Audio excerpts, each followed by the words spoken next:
अब देखो बच्चों, आगे कवि कहता है कि दुविधा हत साहस है, दिखता है पंथ नहीं। देह सुखी हो पर मन के दुख का अंत नहीं। दुख है न चांद खिला शरद रात आने पर। क्या हुआ जो खिला फूल रस बसंत जाने पर। जो न मिला भूल उसे कर तू भविष्य वरण। छाया मत छूना मन होगा दुख दूना। आगे कवि कह रहा है कि दुविधा हत साहस है, दिखता है पंथ नहीं। देह सुखी हो पर मन के दुख का अंत नहीं। कवि क्या कह रहा है? कवि अपने मन को संबोधित करते हुए कह रहा है आगे कि हे मेरे मन, जीवन में अनेक दुविधाओं के कारण भले ही तेरा साहस चूक गया हो और तुझे उन दुविधाओं और कठिनाइयों से पार पाने का उपाय न सूझ रहा हो, फिर भी तू अतीत की मधुर स्मृतियों में भटकने का प्रयास मत कर, क्योंकि इससे तेरी दुविधाएं समाप्त नहीं होगी, वरना तेरे दुखों में वृद्धि ही होगी। ठीक है। कवि आगे कहता है कि भले ही यह शरीर पूर्णतया स्वस्थ और सुखी है, फिर भी प्रियतमा के अभाव में मन के दुखों का कोई अंत नहीं है। आगे कवि कहता है कि देह सुखी हो पर मन के दुख का अंत नहीं। दुख है न चांद खिला शरद रात आने पर।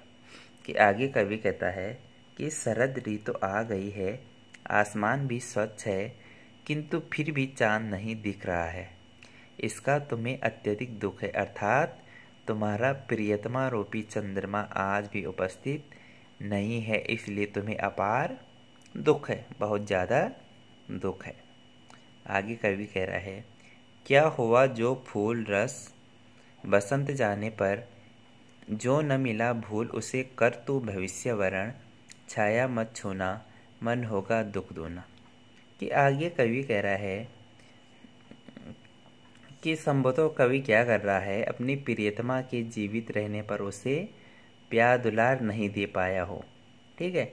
इसी पीड़ा को व्यक्त करते हुए कवि अपने मन से कहता है कि आज तुम्हारे भीतर प्रियतमा के प्रति जो इतना प्यार उमड़ रहा है उसका अब कोई लाभ नहीं है, क्योंकि रस वसंत के बीच जाने पर यदि पुष्प खिला हो तो उसका कोई लाभ नहीं। ऐसे में अब यौवन की रसभरी बेला बीत गई और तुम उपस्थित नहीं हो। ठीक है। आगे कवि कहता है कि ऐसे में तुम्हारे प्रति जो स्नेह का पुष्प खिला है उसका कोई लाभ नहीं है। अब तो तुम्हारे लिए यही अच्छा है कि तुम्हें जीवन में आज तक जो कुछ नहीं मिला है उसे भूल जाओ, अर्थात उसके न मिलने का रंज मात्र भी दुख मत कर, बल्कि अपने भविष्य का ध्यान कर और उसे संवारने का प्रयत्न कर। आगे कवि कहता है कि उसी से तुझे सुख मिलेगा।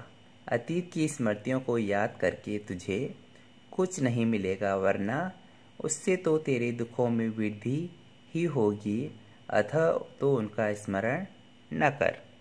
ठीक है बच्चों। तो इस कविता में क्या होता है, जो गिरिजा कुमार माथुर जी हैं वो कह रहे हैं कि हमें अपनी पुरानी यादों को बार बार याद नहीं करना चाहिए। अगर हम उनको बार बार याद करेंगे तो जो हमारा वर्तमान का दुख है वो क्या हो जाता है, बहुत ज़्यादा बढ़ जाता है, और उस दुख के बढ़ने से हम जीवन में आगे नहीं बढ़ पाते हैं। ठीक है। और दूसरी बात कवि क्या कहता है कि हमें मान सम्मान के लिए हम क्या सोचते हैं कि हमें बहुत ज़्यादा हमारे पास पैसा हो, मान सम्मान हो, और हम उसी के चक्कर में हम क्या करते हैं, इधर उधर भटकते रहते हैं। लेकिन जब वो हमें प्राप्त नहीं होता है तो हमें क्या होता है, बहुत ज़्यादा दुख होने लगता है। ठीक है। तो यही उन्होंने इस कविता में बताया है कि जीवन की जो सच्चाई है उसके रास्ते पे चलो और दिखावा मत करो। जीवन की जो सत्य है तो सत्य है, उन्हीं बातों पे तुम आगे बढ़ो और अपनी पुरानी बातों को कभी भी याद मत करो, क्योंकि उनको बार बार याद करने से हमारे जीवन में जो सुख है उसको हम नहीं देख पाते हैं, उससे हमें क्या होता है, हमारा दुख दुगना तिगना क्या है, बढ़ जाता है, अगर हम क्या करते हैं, पुरानी बातों को बार बार याद करते हैं। ठीक है।